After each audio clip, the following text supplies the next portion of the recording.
Jack Roberto update. Kaya nag-workout ngayon si Jack. Balik alindog na si Jack.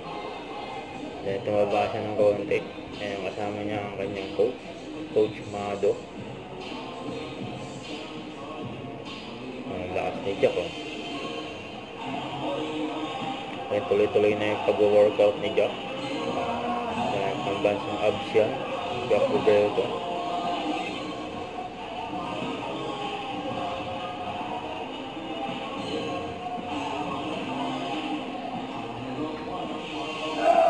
Yan, grabe yan, ha.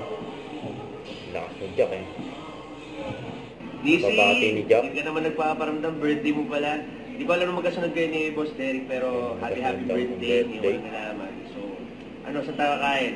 Walang invite, ha? So, ingat ka palagi. Sana makabenta ka pa ng marami sa business mo and more success sa inyo ni Boss Denver at good health, of course, sa family, sa mga babies at sa inyo na rin. Enjoy and more blessings and birthdays to come. Huwag kalimutan mag-subscribe, click ang notification bell for more update. Ito po ang Richard Reaction Vlog. Bye guys, thank you for watching.